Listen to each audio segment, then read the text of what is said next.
Hello friends, welcome back to my channel Nisha's universe. ये हमारे 10 days Sikkim travel का second day का व्लॉग है।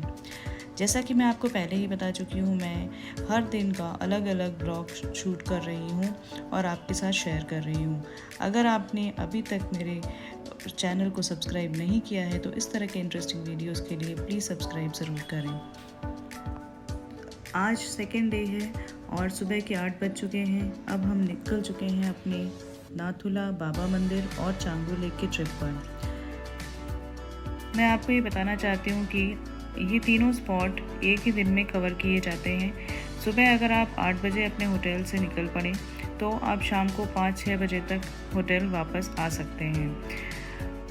नाथुला जाने के लिए आपको एक परमिट निकालने की ज़रूरत होगी, जो आपको एक दिन पहले किसी रजिस्टर्ड ट्रैवल एजेंट के थ्रू अपने वैलिड आईडी प्रूफ देकर और पासपोर्ट साइज़ फ़ोटो देकर निकलवा सकते हैं। यहाँ पर आधार कार्ड वैलिड नहीं है तो आपको अपना वोटर आईडी या ड्राइविंग लाइसेंस देना होगा। आप ये कार्स की इतनी लंबी जो लाइन देख रहे हैं, ये एक्चुअली अपना परमिट चेक होने का वेट कर रहे हैं। आगे चेक पोस्ट है, आप देख सकते हैं। जैसे ही आपका परमिट चेक होता है आप नाथुला के लिए आगे बढ़ सकते हैं।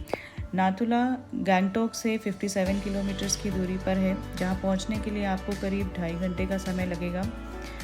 नाथुला 14,140 फीट की हाइट पर है।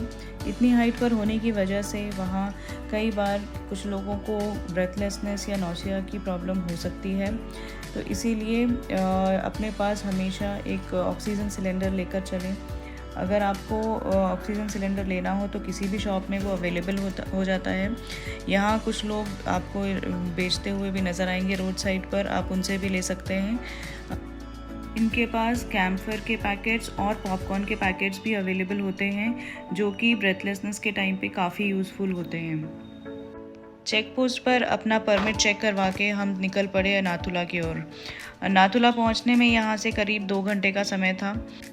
नाथुला पहुंचने से पहले मैं आपको नाथुला के बारे में थोड़ी जानकारी देना चाहती हूँ। नाथुला एक पास है जो कि इंडिया को चाइना से जोड़ता है।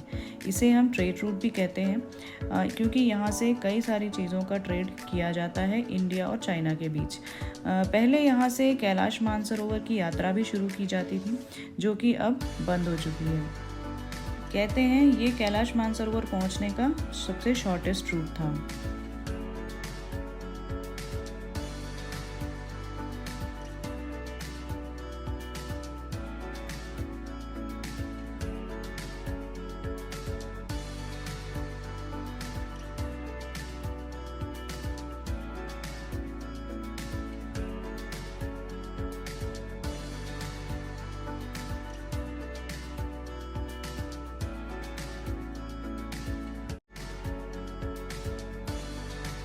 नाथुला पहुंचने के रास्ते में हम कई तरह के अलग अलग टेरेन्स को देख रहे थे।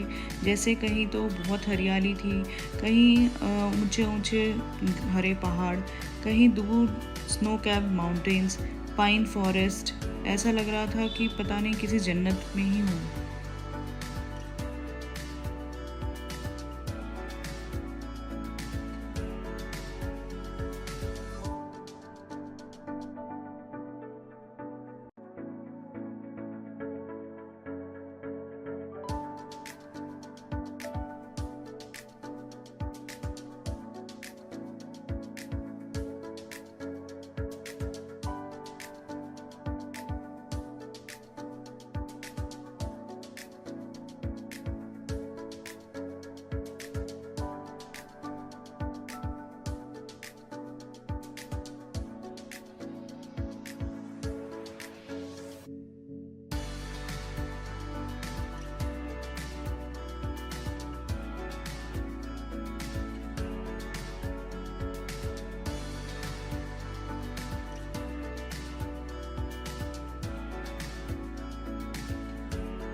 जगह जगह पर आपको ये बुद्धिस्ट प्रेयर फ्लैग्स भी दिखाई देंगे। ये या तो वाइट कलर में होते हैं या डिफरेंट कलर्स में भी दिखाई देते हैं। इनका अपना अलग सिग्निफिकेंस है। वाइट कलर के फ्लैग्स तब लगाए जाते हैं जब यहाँ किसी की डेथ हो गई होती है, या ये जो कलर्ड फ्लैग्स हैं ये किसी खुशी के मौके पर लगाए जाते हैं, जो कि एक्चुअली पंचभूतों को दर्शाते हैं।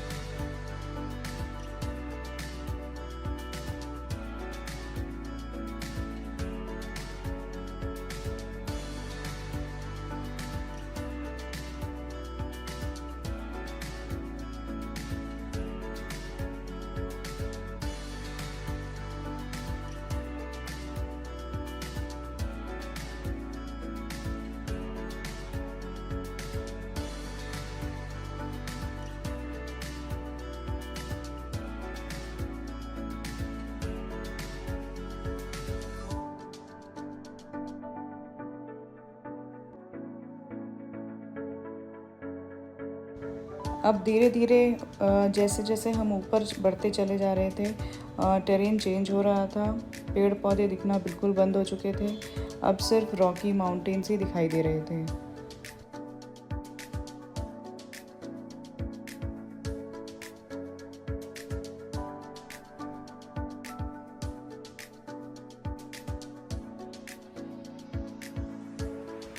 हम अब पहुंच चुके थे चांगू लेक।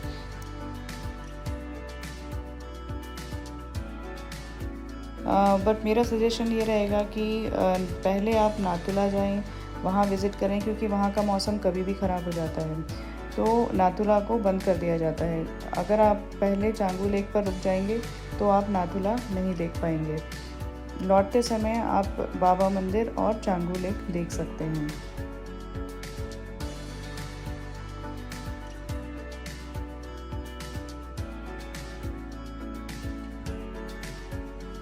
यहाँ से नाथुला का रास्ता केवल आधे घंटे का है। आधे घंटे में आप नाथुला पहुँच जाएंगे और वो देखकर आप बाबा मंदिर की तरफ बढ़ सकते हैं।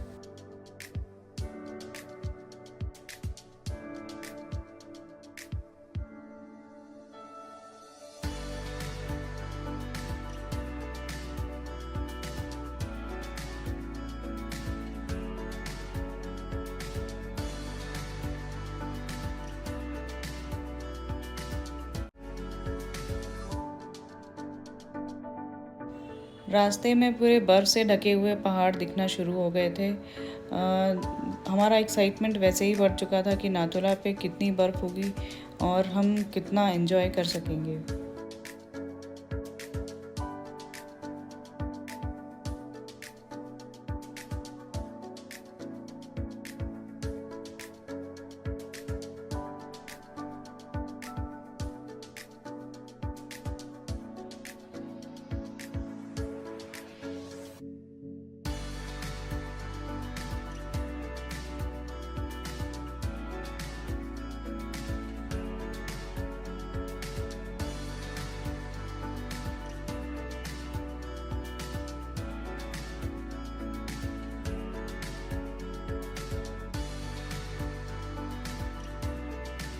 मौसम बहुत तेज़ी से बदल रहा था और स्नोफॉल धीरे धीरे स्टार्ट हो गई थी, तो ऐसा लग रहा था कि कहीं रास्ते बंद ना हो जाएं और हमें वापस ना लौटना पड़े यहीं से।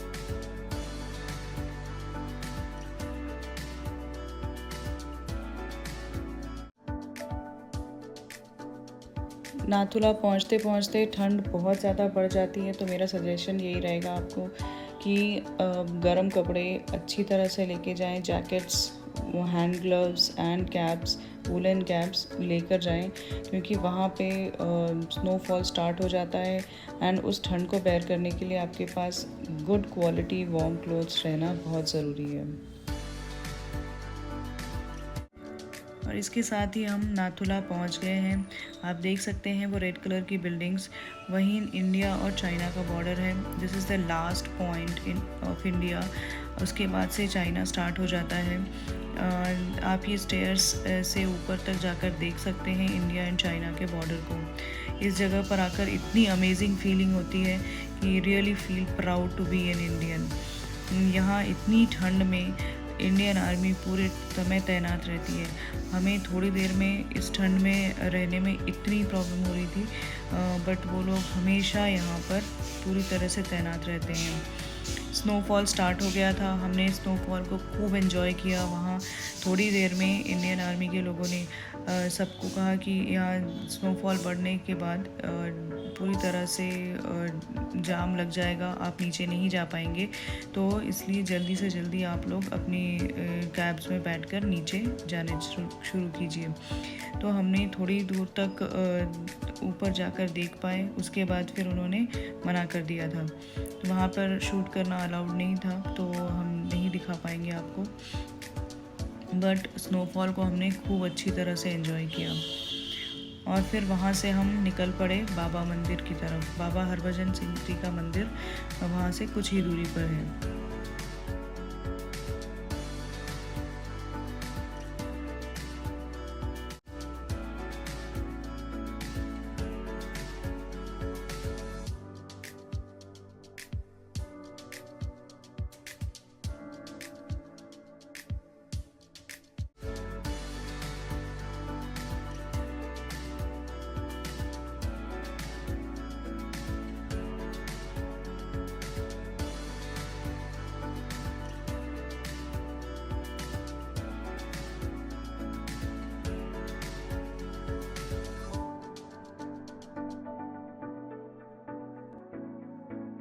और इसके बाद हम पहुंच गए बाबा हरभजन सिंह के मंदिर। बाबा हरभजन सिंह का मंदिर एक बहुत ही पॉपुलर प्लेस है, और ये माना जाता है कि बाबा हरभजन सिंह जो इंडियन आर्मी के एक सोल्जर थे, उनका वॉर पर जाने के टाइम उनकी डेथ हो गई थी। उसके बाद से आज तक वो इंडियन आर्मी के सोल्जर्स के सपनों में आते हैं और हमारे दुश्मन के बारे में उन्हें बताते हैं। आप देख सकते हैं ये बाबा हरभजन सिंह का मंदिर है।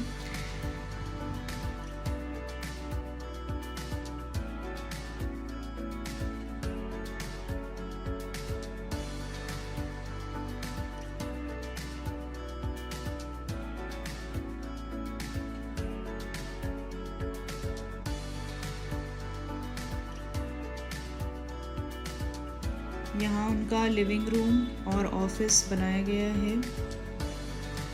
एक्चुअली ये बाबा हरभजन सिंह जी का नया मंदिर है। इनका जो पुराना बंकर है, ओरिजिनल बंकर, वो पीछे के साइड है। वहाँ पर उनका लिविंग रूम, ऑफिस सब अभी भी वैसा का वैसा ही है। आप वो भी जाकर देख सकते हैं। यहाँ पर न्यू मंदिर बनाया गया है और लोग उनके दर्शन के लिए यहीं आते हैं। ऐसा माना जाता है कि आपकी कोई भी मन्नत यहाँ पर अगर आप एक डायरी में लिखकर रख देते हैं तो वो पूरी हो जाती है। तो उसके लिए आपको सामने ही इनका जो गिफ्ट शॉप है वहाँ से एक छोटी सी डायरी ख़रीदनी होगी और उसमें आप अपनी जो भी विशेस हैं वो आप लिख सकते हैं और वहाँ पे वॉलंटियर्स खड़े होते हैं, उन्हें दे सकते हैं। तो ऐसा माना जाता है कि उसमें लिखी हुई सारी विशेस बाबा हरभजन सिंह जी पूरी करते हैं। यहाँ पर बैक साइड में ये जितने भी शहीद लोग थे उनके नाम लिखे हुए हैं।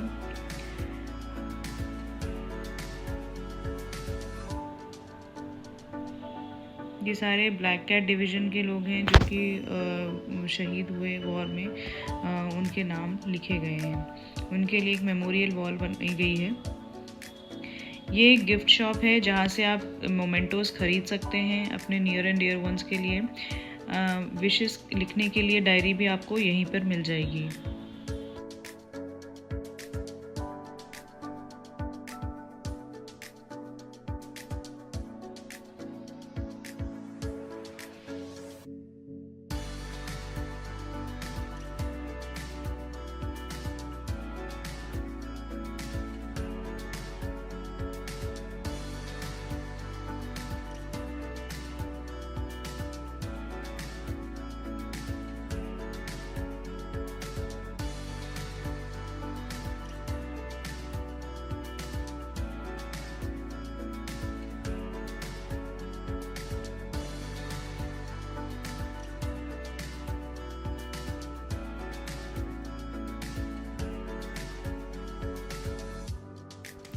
बाहर आते ही आप देखेंगे कि बाबा हरभजन सिंह जी का स्टैचू बना हुआ है और उनके बारे में पूरी डिटेल्स लिखी हुई हैं, आप उसे पढ़ सकते हैं। बैक साइड में आप देखेंगे एक व्यू पॉइंट है और नीचे पार्किंग है। उस व्यू पॉइंट से आप फोटोग्राफी वगैरह कर सकते हैं। और कुछ है नहीं वहाँ पर, ओनली व्यू पॉइंट है ये।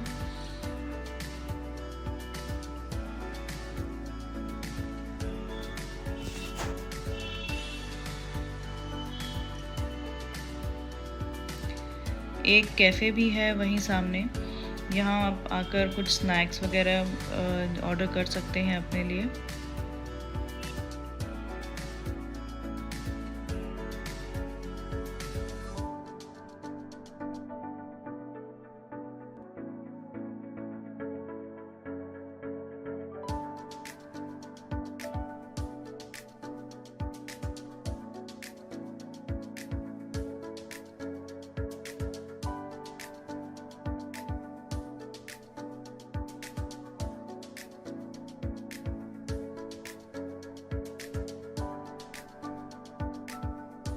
यहाँ से हम निकल चले चांगू लेक की ओर। चांगू लेक यहाँ से थोड़ी दूर पर था। इतनी खूबसूरत लेक थोड़ी ही देर में हमें नज़र आने लगी थी। दोनों तरफ स्नो क्लैड माउंटेन्स, तो हमने सोचा इतना खूबसूरत नज़ारा हम रोपवे से देखें तो ज़्यादा अच्छा होगा। यहाँ पर एशिया का सबसे हाईएस्ट रोपवे है जो कि 14,500 फीट पर है। तो हमने सोचा कि क्यों ना चल के देखा जाए कि यहाँ से नज़ारा कितना खूबसूरत दिखता है।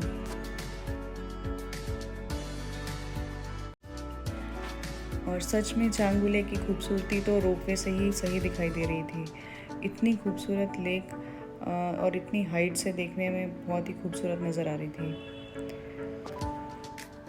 चांगू लेक रोपवे पर पर्सन टिकट 360 रुपीज़ का है और विश्वास कीजिए ये वर्थ है। इतना पैसा देना बिल्कुल वर्थ है, क्योंकि इतने खूबसूरत नज़ारे आपको ऊपर से दिखाई देंगे कि आपको लगेगा कि हमने बिल्कुल सही किया है।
और इसके साथ ही इतने खूबसूरत नज़ारों को अपने यादों में समेटकर हम चल पड़े गैंगटॉक की ओर।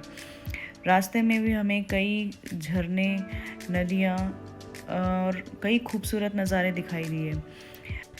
तो डे 2 में हमने देखा नाथुला पास, बाबा हरभजन सिंह मंदिर और चांगू लेक और रोपवे के भी मज़े लिए। तो अब डे 3 में हम आपके साथ एक न्यू वीडियो में मिलेंगे और सारे वीडियोस को प्लीज़ शुरू से लेकर एंड तक ज़रूर देखिए, क्योंकि सिक्किम इतना खूबसूरत है कि आप कुछ भी मिस नहीं करना चाहेंगे।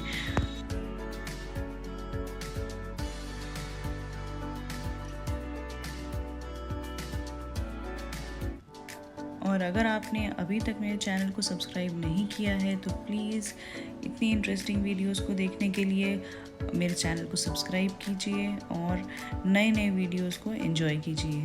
Thank you, love you all.